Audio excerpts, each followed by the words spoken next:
Hello there, welcome back. This is part two of module two. We're looking at the other development players in the field. This is going to be a lot shorter than my first lecture, so please hang in there and stay with me till the end.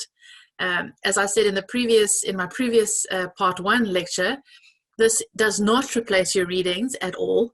It doesn't replace the module guide. It's there to create a framework which enables you, hopefully, to understand your module guide and readings to a deeper level, to make them easier for you to understand.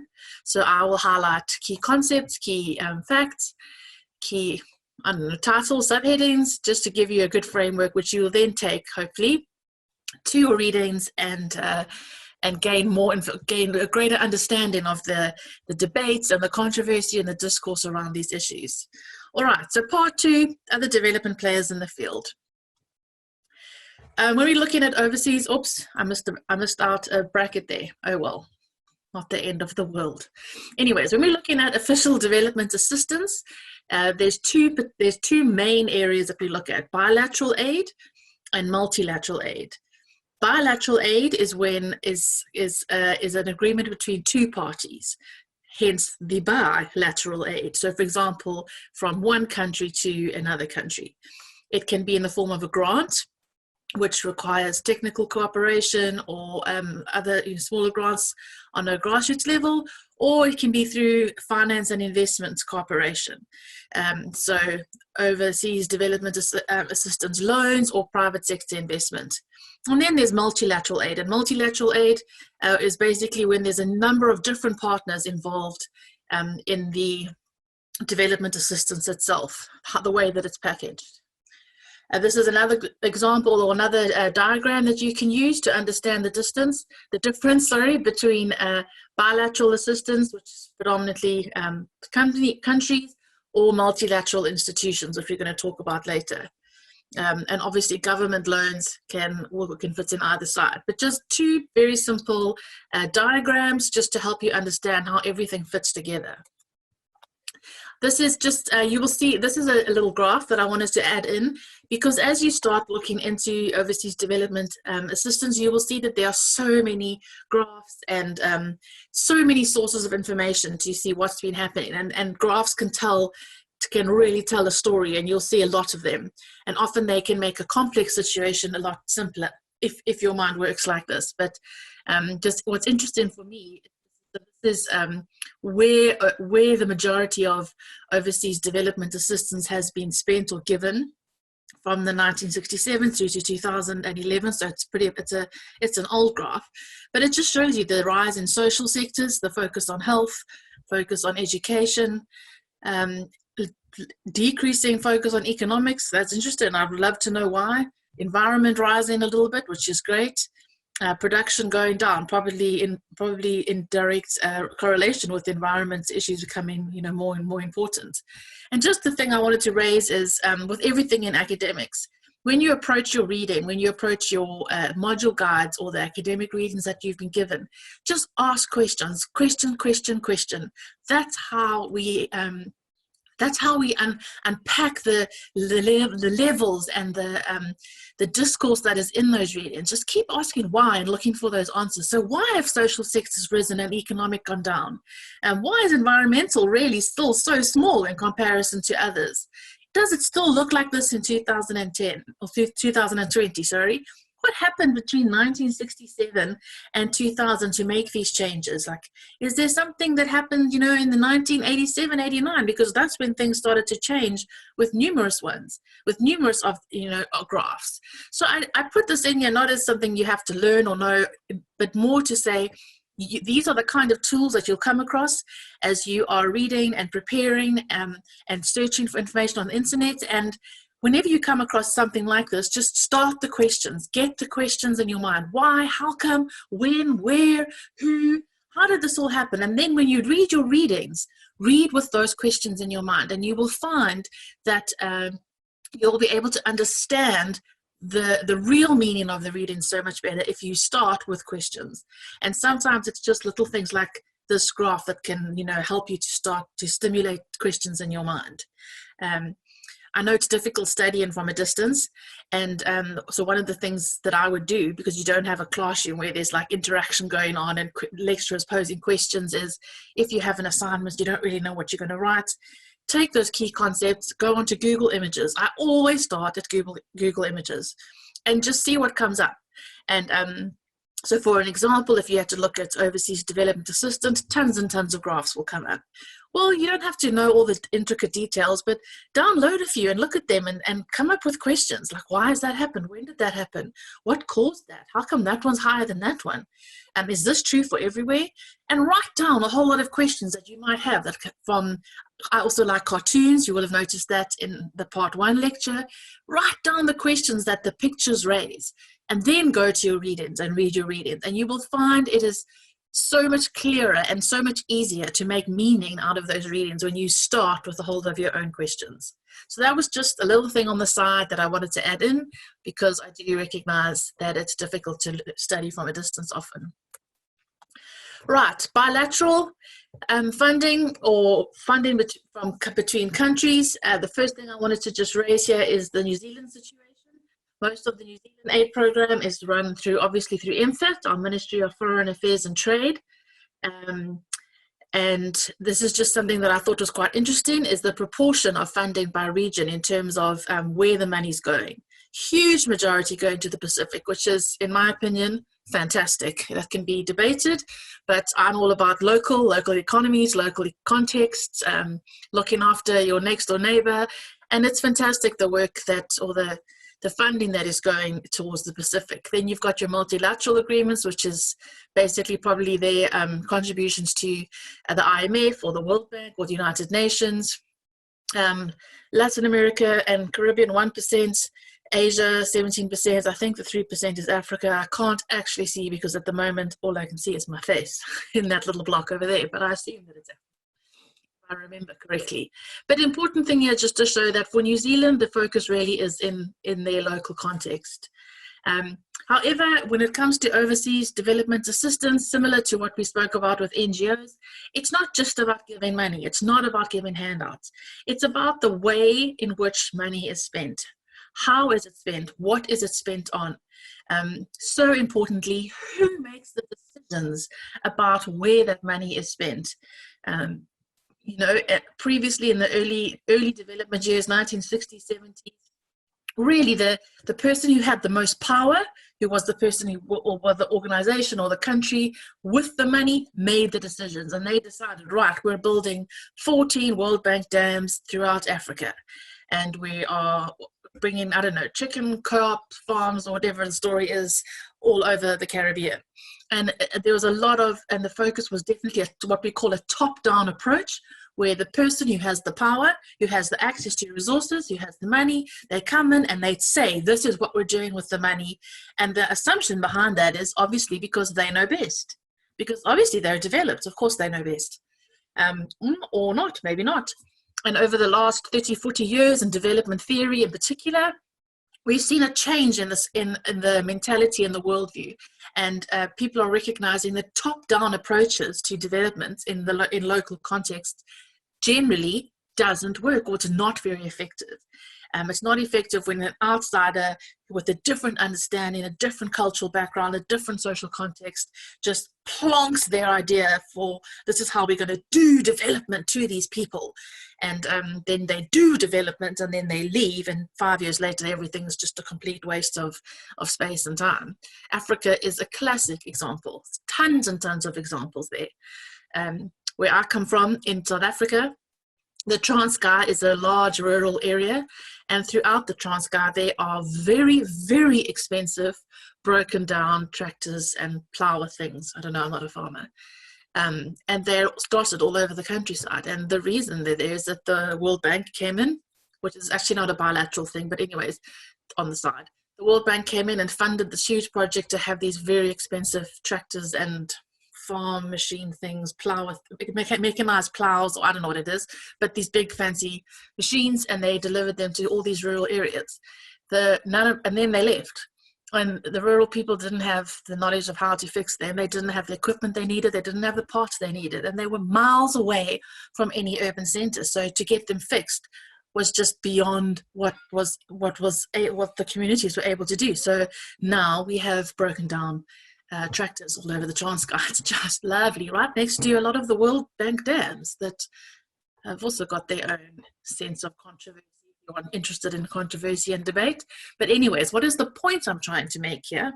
Clearly, I have verbal diarrhea. Now I'm sitting in a room by myself. There's nobody to slow me down or stop me. So hopefully you're still listening. What was I even saying? Oh, yes. Okay. The big question is not necessarily how much funding is given, but the manner in which it's given, and most importantly, the process of decision making, which leads me to Pacific Reset. Okay. Australia and New Zealand must rethink their approach to the Pacific trade. This comes from the exact arguments I've spoken about, that it's not about the two big powerful guys, Australia and New Zealand, just going into the Pacific and telling them what they need and saying, well, we're going to spend money on this and we're going to make the decisions because it's our money and we know best and we're going to tell you what you need to know best, which was a lot of the dominant mainstream approach to development of the 1960s, 70s, 80s, even into the early 90s. And it's slow. It's been, although academics have recognized for a long time that we have to change these power relationships. We have to change the way in which funders and people who are receiving funding relate to each other. It's taken a long time for it to actually work itself out in practice. And it's not perfect, definitely not, but the Pacific Reset, from a New Zealand perspective, is definitely a step in that direction of trying to change the way in which countries relate to each other. A very important aspect of this is recognizing power. Who has the power? And how does that influence the relationship in terms of decision-making processes, real participation, empowerment, and how do we try and navigate those relationships that in a way that recognizes where the power stands, and but not allowing that power to break down the process, or not allowing that power to be so dominant or to be dominant so that the local context, local people, local politicians don't have a say. It is a very complex process. It's a very important process that we're going through, and so I've added some extra links for you on some of the slides, like the slide over here, to give you a little bit more information on this, because it's happening now. It started in 2018, 2019, I think, was the first time that an actual document was published. I might be wrong, it might be 2018, but it's happening. Is it perfect? No. Are there a lot of critical responses and critiques of the way it's happening? For sure, there always are. But the point is that at least it's a step in the right direction, and how do we keep moving in that way? For what some of the comments made by New Zealand is that it's a renewed focus on Pacific security and economic well-being. So what do we mean there? That the funding is not about keeping New Zealand safe. It's about looking at Pacific security and the Pacific's economic well-being. So not how can New Zealand, or in this case it's New Zealand, so in the past, let's say what's happened a lot across the world is that your countries who have the power and you have the money, there's a lot of talk of funding and a lot of humanitarian type discourse that comes with funding, but at the end of the day, what happens is that the developed countries end up exploiting the developing countries. And although there is this transfer of money and this transfer of funding, the way in which it's done, it means that the end result is that actually the poorer communities or the poorer countries have now been exploited by their richer compatriots. And so it's trying to break that down. How do we break that down? How do we, as a country, in this example, New Zealand, how do we give funding in a way that prioritizes specific economic well-being, not our own? So let's not give this money with ulterior motives where at the end of the day, actually we benefit. So changing things. Looking at environmental and society-related issues and how do we address these.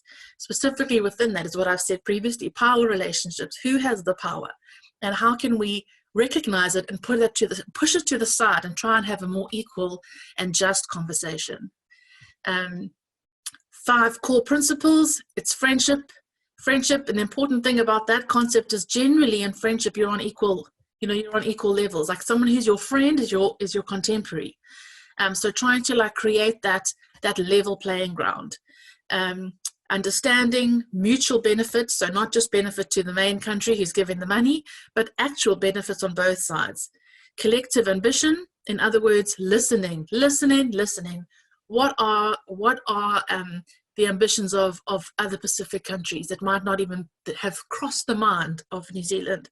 And how do we also look at as not as ourselves as isolated, but us as a Pacific region? And how can we grow as a region and not compete or not work against each other? And then the big keyword, sustainability. How do we give money, and how do we make sure that our funding practices happen in a way that ensures long-term sustainability, where whatever the money is being allocated to, or the way in which funding is given, or the project or the initiatives that the funding is used for, how do we make sure that they keep on going for many years to come? So yeah, it's about changing the relationship between donors, between the donor and the people and the receiver. And yeah, recognizing the previous power relations and how that's been used for exploitation in the past, and trying to right that. Very interesting, very current, a lot of work happening on it. And I've added a few extra articles that I found here that are quite interesting. This one here, you'll have to Google that title and then you will find it. Same thing here, Google this title and then you'll find it. Isn't Google great? These ones here, you can click on the links. So a lot of information, a lot of critique of the way Pacific Reset is happened, because you don't just want it to be like a, stick a plaster on the surface, like let's pretend that that we care when we actually don't. So how does this happen in a way that that is genuine? So a lot of debate, a lot of critique, a lot of controversy, a lot of questions raised, but very interesting in terms of changing the way in which small states operate in the global order.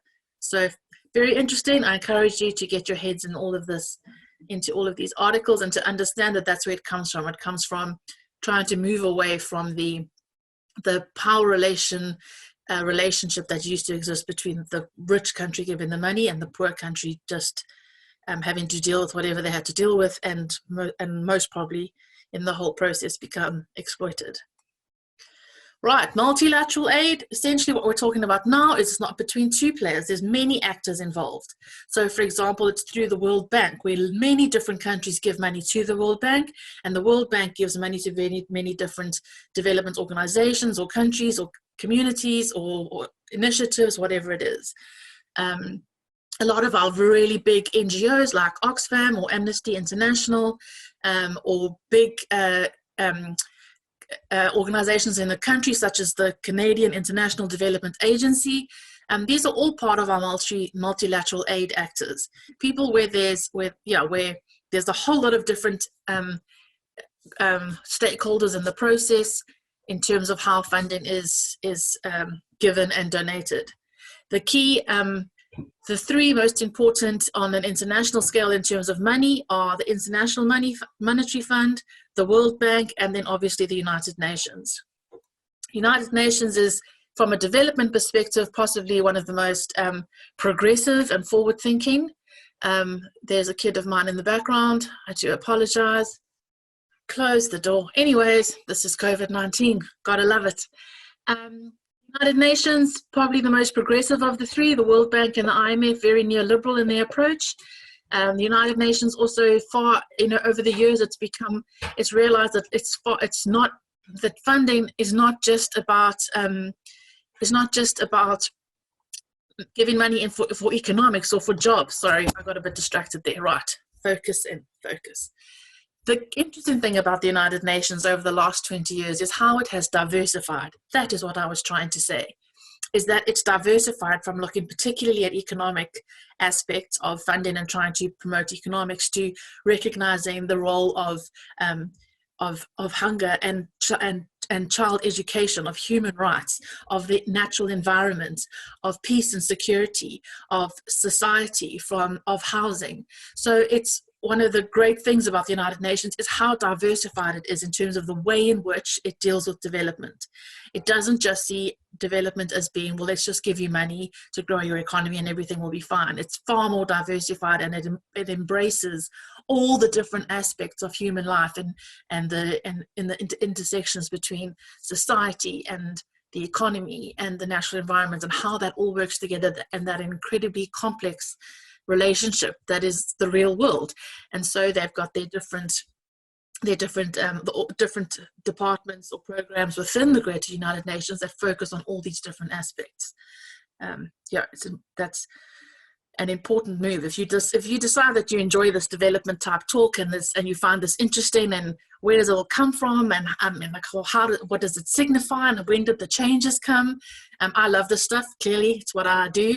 Then look to do a master's with us, either in international development or in the SDGs, and that's where we talk about these kind of things and the way in which worldviews have changed and how thinking's changed and how that reflects in, for example, the United Nations and the different programs that it runs.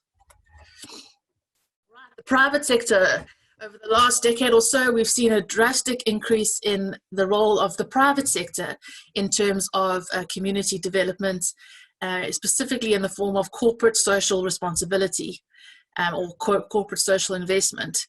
It's very important that this is well monitored, because, as we know, corporates to a large extent are known predominantly for being self-serving and self-interested. Not always, but it is a major, what's the word I'm looking for now? It is a major aspect of what they do.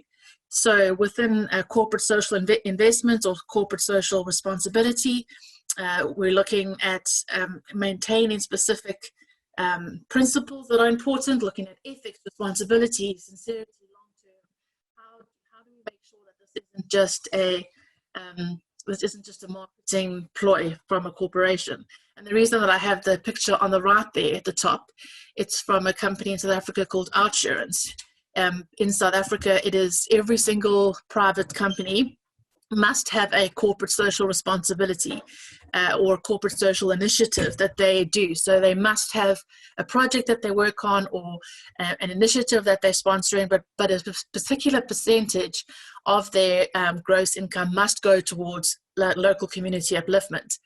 And one of the things you have to be careful of is that it doesn't just become like one big day where everyone puts on the t-shirt, goes out and paints a school, or everyone puts on a t-shirt, goes out and plants a whole lot of seeds and then comes home again. Because is that really development?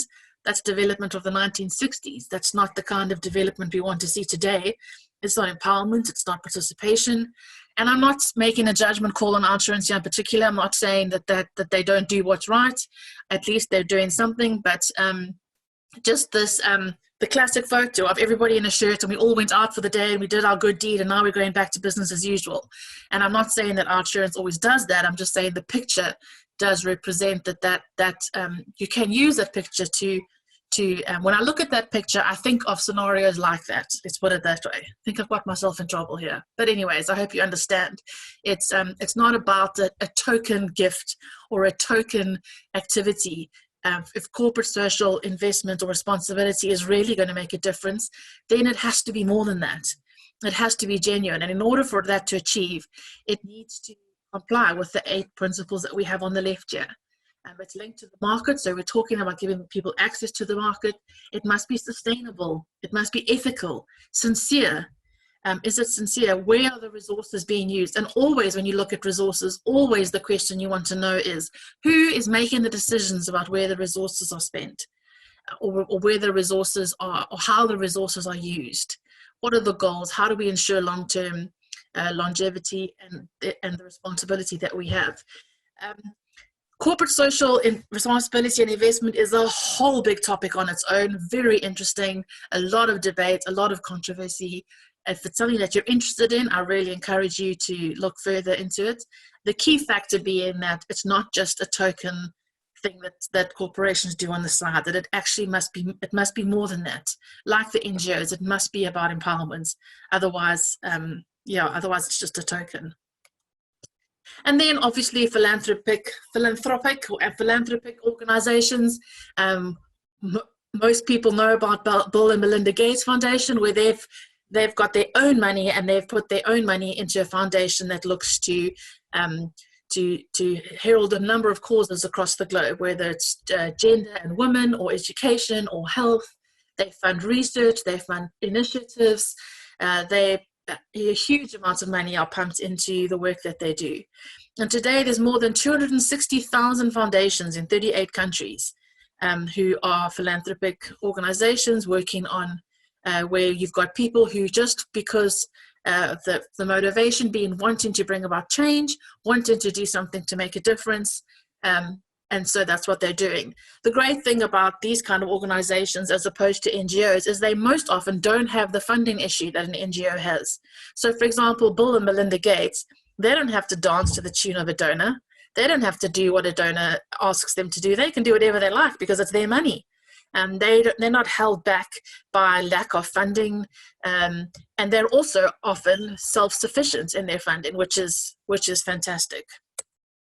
And then just lastly, linking this to the SDGs, the SDG 17 is all about partnership for the goals. And the realization, one of the big differences between the MDGs and the SDGs is recognizing that we will never achieve these goals unless we work together. We have to work across all sectors of society. It is all about creating partnerships and understanding the financial and the power relationships that exist within that setting. It's also about the fact that no one organization or one country can on their own achieve all 17 or 16 of the goals. People need to be working in each of the different areas. And when we see the picture, when we see how everything links together, that's when we'll start to see global change from perspective of the SDGs. So just in terms of the development, Indian Authors Development Actors section, it is about everybody working together. It is about people working where their strengths are, working in the areas or the context in which they are best equipped to work, and then sharing that, working together, creating partnerships, stakeholders becoming involved, and partnerships that are based on equal footings, like Pacific Reset. Not a partnership that has got such deeply entrenched power relationships that at the end of the day, instead of providing good, we just create dependency through exploitation. It's about genuine partnerships where we recognize and acknowledge that power relationships are there, and we try to push those to the side and create as much as possible, equal footing. And if you're interested in the different, each of the different SDGs and how they work together, how can we achieve these SDGs in the different context, don't forget that once you finish your undergraduate, that we run a Masters of Sustainable Development Goals, where we look at that exactly that. We look at how do we measure these goals, how can we work together in partnerships to enable some of these goals to be met. It's a fantastic degree. If, like I said previously, if you're also interested in international development in general, we run another degree in international development masters. So if this kind of discussion, if these readings interest you, keep it in the back of your mind, keep going with the development studies subjects, and hopefully we'll see you in masters. And I hope that you've enjoyed my 2 lectures for this module. As I said, they really don't replace the module guide or the readings, but I hope that I've created a bit of a theoretical framework or conceptual framework which enables you to understand your readings better. I wish you all the best of luck, and I'll see you on stream.